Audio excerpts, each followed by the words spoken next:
बाबरपुर गांव में बिरजू नाम का एक बूढ़ा आदमी रहता था, जो कि कई सालों से मटन चिकन की दुकान चलाता था। बिरजू अपनी दुकान पर मटन चिकन काट कर लोगों को बेचता था। कई सालों से वो अपनी दुकान इस गांव में चला रहा था। बिरजू काका की दुकान के ठीक सामने गिरधर सेठ का एक ढाबा हुआ करता था। सेठ गिरधर बहुत ही घमंडी किस्म का व्यक्ति था। उसके ढाबे पर चिकन बिरजू काका की दुकान से ही आता था। बिरजू काका हर रोज चिकन मटन लाकर सेठ को देता था, लेकिन जब भी पैसों की बात आती तो सेठ बिरजू को बहुत सताता था। सेठ जी, 1 महीने का हिसाब आपका बाकी है। मुझे मेरे पैसे दे दो ताकि मैं भी बाजार जाकर सामान ला पाऊं।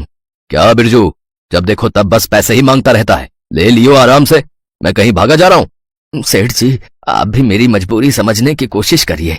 पिछले 1 महीने से लगातार मैं आपको बिना पैसे लिए ही चिकन मटन दे रहा हूं। आखिर ऐसा कब तक चलेगा? मुझ गरीब को भी तो सामान खरीद कर लाना होता है, तभी तो आगे बेच पाऊंगा। अब जल्दी से आप मुझे मेरे पैसे दे दो।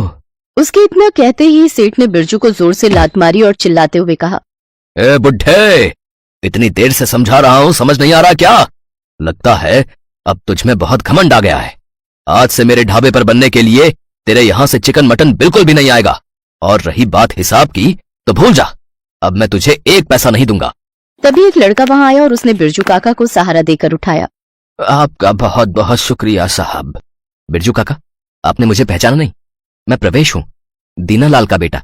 बचपन में जब हम लोग बहुत गरीब हुआ करते थे तो आप मुफ्त में हमें चिकन मटन बनाने के लिए दे जाया करते थे। आपका बहुत एहसान है हम पर। काका, आज मैं पढ़ लिख कर शहर में बहुत बड़ा साइंटिस्ट बन गया हूं और काफी सारे इनाम भी सरकार से मिले हैं। अब सचमुच तुम दीनानाथ के छोटे बेटे प्रवेश हो।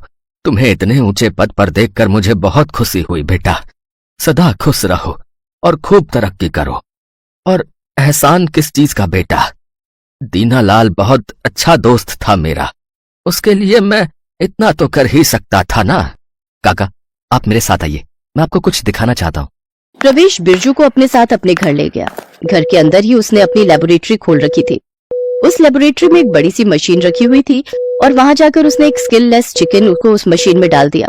कुछ ही देर में उसमें से तरह तरह के चिकन की वैरायटी, जैसे tandoori chicken, chicken fry, chicken kebab, ये सब निकलने लगे। अरे बाप रे, ये कोनो जादू वादू है क्या? इतने सारे आइटम, वो भी बस 5 मिनट में? काका, ये जादुई मशीन मैंने आपको ध्यान में रखकर बनाई है। आज जिस तरह से उस सेठ ने आपके साथ व्यवहार किया वो मुझे बिल्कुल अच्छा नहीं लगा। अब आप इसे अपनी दुकान पर रख लीजिए और कम दाम में तरह तरह के चिकन बनाकर बेचिए।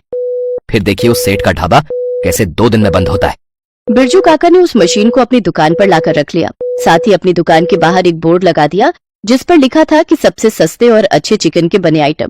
कुछ ही देर में लोगों की भीड़ उसकी दुकान पर आकर लग गई। अरे काका, क्या क्या है यहाँ खाने को?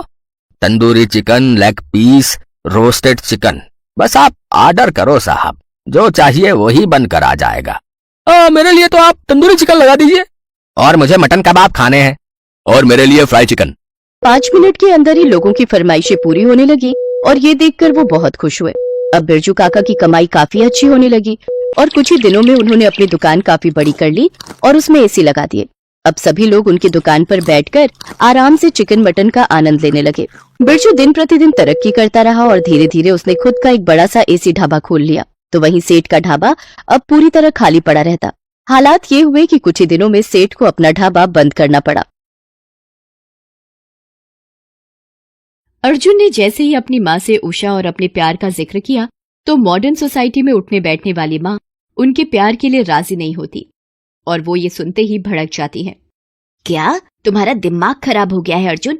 कान खोलकर सुन लो, उषा जैसी मिडिल क्लास लड़की इस घर की बहू नहीं बनेगी, नहीं बनेगी, कभी नहीं बनेगी। माँ, उसके मिडिल क्लास होने में उसका क्या कसूर है? और मिडिल क्लास है तो क्या हुआ? वो किसी से कम थोड़ी है। तू ज्यादा जुबान मत चला। तुझसे ज्यादा देखी है मैंने ये दुनिया और मैं इन मिडिल क्लास की लड़कियों की रग रग से वाकिफ हूँ। अपनी माँ की बात अर्जुन की समझ से परे थी। उसने माँ की बात सुन तो ली, लेकिन मन ही मन एक फैसला ले लिया और उषा के साथ मंदिर में जाकर शादी कर ली। फिर उसे अपने घर ले आया। अर्जुन के साथ उषा को देख उसकी माँ का गुस्सा 7वें आसमान पर चला जाता है। खबरदार, खबरदार जो इस लड़की को लेकर मेरे घर के अंदर आया। माँ, ये लड़की ही अब आपकी बहू है। और जहां तक रही घर के अंदर आने की बात, तो अब तो आपकी बहू ने अपने शुभ कदम घर के अंदर रख दिए हैं। निर्मला, छोड़ दो, माफ कर दो उन्हें। आखिर वो हमारे बेटे की पसंद है और अब तो इस घर की बहू भी है। नहीं, मैं इसे कभी माफ नहीं कर सकती। ये इस घर में नहीं आएगी, मतलब नहीं आएगी। निकल जाओ यहाँ से। ये सुनते ही पास ही खड़ी उनकी जवान बेटी धीरे से माँ से कहती है, ये क्या कह रही हो मम्मी? भाभी बालिग है और शादी करके आई हैं। अगर ज्यादा जोर जबरदस्ती की तो पुलिस केस भी हो सकता है। हमारे परिवार की इज्जत ही नहीं, आप जेल भी जा सकती हैं। अपनी बेटी की बातें सुनकर माँ घबरा जाती है। तो क्या करूं? इस 2 कौड़ी की मिडिल क्लास लड़की को घर की मालकिन मान लूं? तुम भी ना माँ, मैंने ऐसा तो नहीं कहा। बस अभी इस लड़की का पलड़ा भारी है, लेकिन ज्यादा दिन तक रहेगा नहीं। हम ऐसी चाल चलेंगे कि ये ज्यादा दिनों तक यहाँ टिक नहीं पाएगी। बेटी की बात सुनकर माँ खामोश हो जाती है और रात भर बेटी के साथ प्लानिंग करती है। दूसरे दिन जब बहू पहली बार खाना बनाने जाती है तो माँ बेटी प्लानिंग करती है। मम्मी, भाभी आज पहली बार खाना बनाने जा रही है और आप तो जानती है ना पापा का नेचर। उन्हें अच्छा खाना पीना कितना पसंद है। अगर जरा सा खाने में कमी हुई नहीं कि उनका मुंह फूल जाता है और फिर वो उसी खाने के बेस पर खाना बनाने वाले को भी जज करने लगते हैं। बिल्कुल, तभी तो मैं तुम्हारे पापा के खाने से कोई कॉम्प्रोमाइज नहीं करती। बस तो आज भाभी के खाने के साथ ऐसा तिकड़म करेंगे कि भाभी का फर्स्ट इम्प्रेशन ही पापा के सामने खराब हो जाएगा। और आप तो जानती हैं कि first impression is the last impression. उसके बाद बेटी शक्कर के पाउडर का पैकेट निकालते हुए कहती है, ये देखो मम्मी, ये शक्कर का पाउडर है। इसे नमक के डिब्बे में डाल दो। भाभी इसे नमक समझकर दाल और सब्जी में डाल देंगे और फिर ये शक्कर अपना ऐसा कमाल दिखाएगा कि पापा के सामने भाभी और भैया दोनों की बोलती बंद हो जाएगी। ये कहते हुए दोनों खिलखिलाकर हंसती हैं और सास जाकर नमक के डिब्बे में पिसी हुई शक्कर डाल देती है। बहू खाना बनाते वक्त उसे नमक समझकर दाल और सब्जी में डालती है। सब्जी और दाल खाते ही ससुर भड़क जाते हैं। बहू, ये कैसा खाना बनाया है? मीठी दाल, मीठी सब्जी। ये दाल सब्जी बनाए हैं या मिठाई? चीनी क्यों डाला खाने में? चीनी नहीं पापा जी, मैंने तो नमक ही डाला था। तो क्या मैं झूठ बोल रहा हूं? खुद ही टेस्ट कर लो और बताओ, इसमें शक्कर है या नमक? मुझसे बहुत बड़ी गलती हो गई थी कि मैंने मेरी बीवी की मर्जी के खिलाफ तुम्हारा साथ दिया। मम्मी ने तो पहले ही कहा था, बस आप ही बहू बहू कहकर अपना प्यार लुटा रहे थे। और कहाँ गया ये अर्जुन? बड़ी डींगे हाँक रहा था कि उषा मिडिल क्लास की है तो क्या हुआ, वो किसी से कम तो नहीं है। मैं तो कहती हूँ इसे अभी इसी वक्त इसके घर भेज दो, पहले जाकर घर से कुछ सीख तो आए। नहीं नहीं पापा, मुझे माफ कर दो। अभी अभी घर में आई हूँ, शायद डब्बे पहचान नहीं पाई कि कौन से डब्बे में नमक रहता है, कौन से में शक्कर। हाँ हाँ, अब कहो कि मुझे तो दिखता भी नहीं। मैं सब समझती हूँ, तुम जैसे मिडिल क्लास लोगों की चाल को। अरे शांत रहो, शांत। तुम्हें तो बस मौका मिलना चाहिए और तुम नॉन स्टॉप शुरू हो जाती हो। शायद बहू ठीक कह रही है, ऐसी गलती हो सकती है। हमें इसे एक मौका और देना चाहिए। दूसरे दिन जब वो फिर खाना बनाती है तो पहले ही शक्कर का डिब्बा हटा देती है ताकि गलती ना हो। पर सास उससे भी ज्यादा चालाक निकलती है। वो चुपचाप आकर उसके खाने में ढेर सारा नमक और मिर्ची डाल देती है। बहू को कुछ भी पता नहीं होता। वाह, खाना दिखने में तो काफी लजीज लग रहा है। आज मैं जम के खाऊंगा। जम के खाओगे या जमा के बहू को सुनाओगे? और सचमुच खाते ही ससुर चिल्लाते हैं, बहू, ये क्या मजाक है?